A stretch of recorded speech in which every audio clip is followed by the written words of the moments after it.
皆さんこんにちは、みさとです。ここは大和路線の王子駅です。今日は前回の動画で購入した JR 西日本 QR2D パスを利用してみます。このパスの使用開始の操作をします。使用開始すると払い戻しができなくなります。こうして QR コードが表示されて使用開始。切符を使う準備ができました。自動改札を通ります。反対向きですね。QR コード対応の自動改札はどこの駅でも1箇所程度なので、その点少し手間取る時があるかもしれません。改札を通過するたびに通過したメッセージが出ます。さて、これから乗るのは王子駅7時41分発の京都行きです。ちなみに今回は嬉しいとの指定席を取りました。といってもこの京都行きに嬉しいとの設定があるのは奈良駅からです。王子駅に京都行きの表示の列車がやってきました。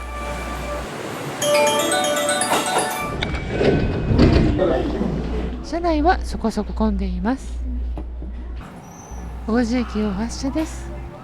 この列車は JR 難波から奈良までは普通列車、奈良から京都まで快速になり1時間53分かけて難波から京都へ向かいます。 JR 難波から京都への直通列車、面白そうですね。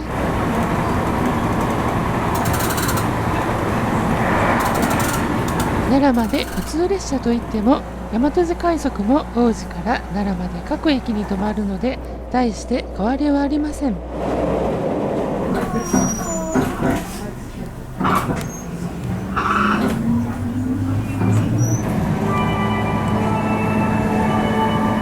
ご乗車ありがとうございました。まもなく奈良です。郡山奈良間の高架化工事は高架線の柱が立ち出して新駅部分もかなり工事が進んでいるのがわかります。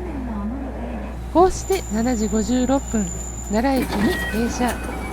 停車中に車掌さんが嬉しいとののれんを取り付けていきました。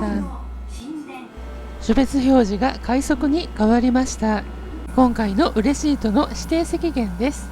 通常この手のフリー切符はチケットレス指定券などの割引切符を併用するのはご法度なのですが、この JR 西日本 QR2D パスはチケットレスタイプの料金券との併用が可能となっています。特急券に乗車の場合は特急券を別に買えば乗車可能です。青春18切符は乗車券も買わないといけませんが、この JR 西日本 QR2D パスは特急券のみで OK。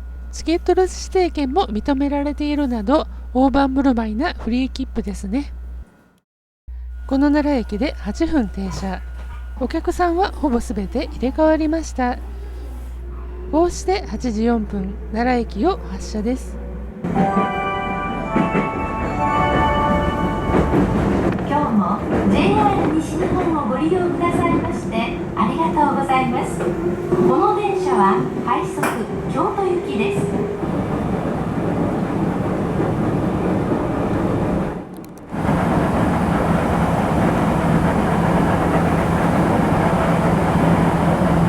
京都行きの快速は木津、玉水、常陽、新年、JR 小倉、宇治に停車していきます。新田と JR 小倉は宮古寺快速だと通過の駅。快速は朝夕のラッシュ時間帯のみの運転で通勤客向けの停車ですね。ちなみに嬉しいとですが、今日は土曜日のためか私の他に利用者は終点京都までなしでした。6時増です。お出口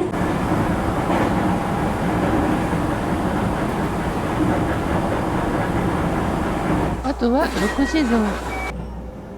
そして京阪電車乗り換えの東福寺に停車。鴨川を渡ります。そして嬉しいとののれんは外されました。終点京都に到着、下車します。10番乗り場の東福寺駅寄りにある東側改札内地下通路を通って乗り換えます。そして京都から乗ったのは8時56分発の近江舞子行き。次の山科で一旦降ります。山科で降りたのは QR2D バスのエリア外に出るため、区間外乗車の場合はそのまま乗って車内か下車時に精算と思い浮かびますが、この QR コードのフリー切符イコカと同じく改札を通過の都度乗降の記録がされています。フリーエリア外に出た場合、改札通過情報が中途半端になり、後々面倒なことになりそうな気がします。きちんと乗車券を購入し戻れば問題ない気もします。ですが今回は一旦降りて IC カードで別途乗車します。 IC カードでエリア外を利用する場合は当然ですが、エリア境界駅で一旦下車することが必要ですね。 IC カードに乗車駅情報を書き込むため、山科駅で出場情報が書き込まれました。ちなみに私のスマホが古いためでしょうけど QR コードを表示させるのに孫つきます。これは新しいのに買い替えればいいんですけどね。せっかく山科駅で降りたので少し駅前を観察。駅前すぐに地下鉄山科駅への階段があります。階段の右後ろに京阪山科駅があります。乗り換えが分かりやすいですね。ということで再び改札内へ IC カードで乗車です。ちょうどやってきた9時18分発の近江舞子行きに乗車。琵琶湖線と分かれて湖西線を走ります。湖西線は QR コード改札機エリア対象外なので、今回の QR2D パスとは別途乗車しています。1つ目の大月尾駅ですが、ここで後の新快速が先発なので乗り換えます。向かいのホームでは貨物列車がサンダーバードを大変待ち。そして新快速に乗車。新快速だと次が下車する駅の比叡山坂本駅。この駅で下車して目的は朝ドラのロケ地巡りです。途中バスを降りて徒歩40分かかるらしいのでタイムズカーを借りました。ロケ地巡りの模様は長くなるので詳しくは別館のチャンネルでお送りする予定です。朝ドラのバケバケでロケされたお寺を訪問しました。足早に訪問を終えて車を返却。比叡山坂本駅近くのお店で日替わり定食のお昼をいただきました。今日はタイのカツだそうで美味しかったです。お昼を食べ終えて山科へ QR2D パスのエリアに戻ります。山科でまた一旦改札を出て QR2D パスで入場します。次に向かうのは米原。でも次の列車は安行きで、安まではこの列車が先に着くのでこちらに乗ります。山科から安まではお昼を食べた後で眠たくなってぼーっとしてました。安では一旦改札を出たものの次の列車まであまり時間がないのですぐ改札内に戻りました。イコカをタッチする癖でつい反対の面を当ててしまいがち。次に乗る列車は安14時9分発の米原行き。車内で安駅のセブンイレブンで買った大福を食べました。土曜日の午後の琵琶湖線の普通列車、編成も長いですし座ってのんびりできました。空模様がどんよりしていて降るか降らないか微妙なところ。実際先ほどの比叡山坂本では一時期傘がいるぐらいに降っていました。安から34分で終点米原に到着。米原駅の改札を出まして大きい荷物をコインロッカーに入れました。そして向かっているのは米原駅の東口。東口には近江鉄道の改札口、レンタサイクルの受付などがありました。さてここで途中下車しての目的は駅から少し離れたところにあるここ、引退した新幹線高速試験車両が保存されている施設に行ってみます。米原駅東口駅舎の外です。駅前はこんな感じです。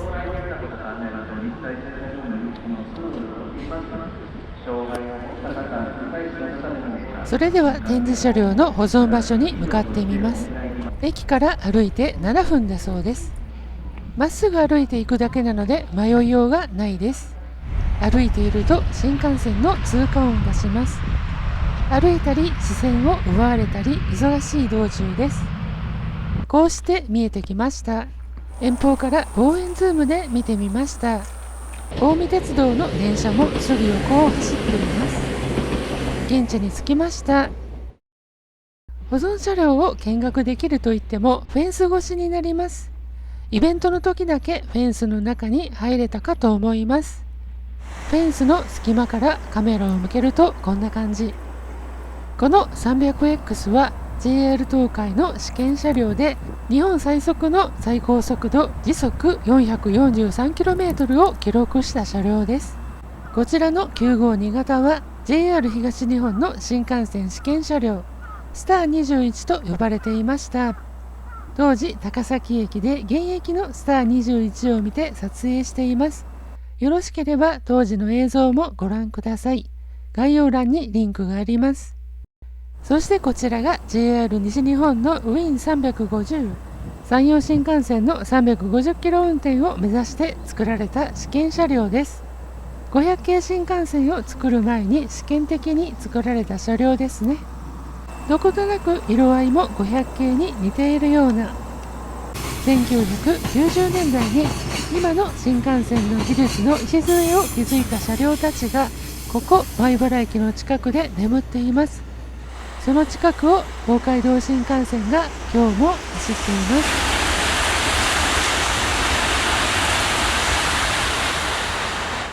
懐かしい再会もありました。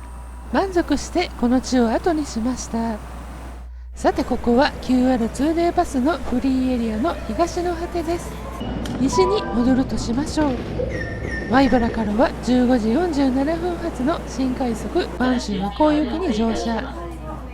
この列車には安まで25分間乗車します。西日本をご利用くださいましてありがとうございます。安駅に着きました。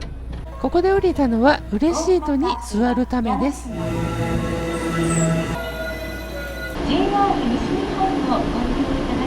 16時19分安駅を出発。A 快速311号網干行きです。左上に出ていると思いますが嬉しいとに三宮まで1時間46分乗車します。この列車は新快速ではなく快速なので高槻までは各駅に止まります。新快速なら1時間半もかからないこの距離、嬉しいとに長く乗るためだけに快速に乗りました。乗車してしばらくは嬉しいと利用のお客さんはなかなか現れず、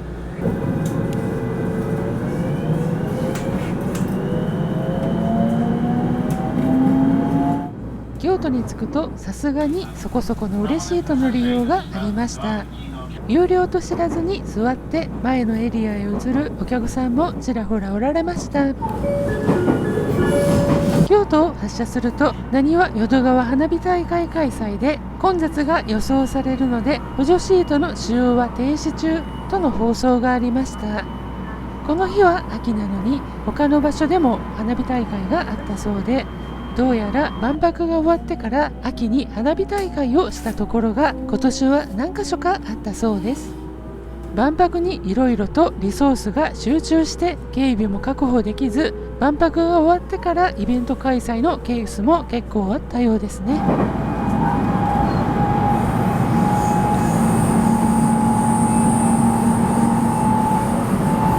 この日の大阪の日没時間は17時20分。まもなくその時間です。今のところまだ立っているお客さんはほぼいません。最後尾車両だから空いているのかもしれませんが、この区間の新快速はいつ乗っても混んでますけど、快速が空いているなら選択の余地はあるかもしれませんね。ちなみにこの快速は京都と大阪を42分で走ります。新快速だと29分、13分差です。逆の大阪から京都だと快速でも混んでいるのかもしれませんが、今見えたのはこの日から運転開始の特急まほろばの有給編成。大阪到着後、京都支所の車庫へ改装されるところだったようです。姫路方面網走行きです。次は大阪に停まります。今日も JR 西日本をご利用くださいましてありがとうございました。まもなく大阪駅です。ここで一気に車内は立ち客でいっぱいになりました。でも嬉しいとエリアは有料エリアなので混雑とは無縁です。嬉しいとに300円課金した新価が発揮されます。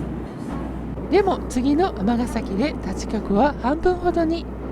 さほどの混雑でもなくなり、網走行きの快速はどっぷりと日が暮れた兵庫県内を走ります。こうして18時5分、三宮に到着、下車します。ということで1時間46分の嬉しいと乗車が終わりました。ずっと座っていられる安心感を300円で得られるのはいいですね。さて今回の JR 西日本 QR2デーパスの旅ですが、三宮駅の改札も出まして、初日の旅はここまでにさせていただきます。続きの動画2日目の旅をお楽しみに。今回も最後までご視聴いただき誠にありがとうございました。チャンネル登録をどうぞよろしくお願いいたします。評価の方もしていただけると嬉しいです。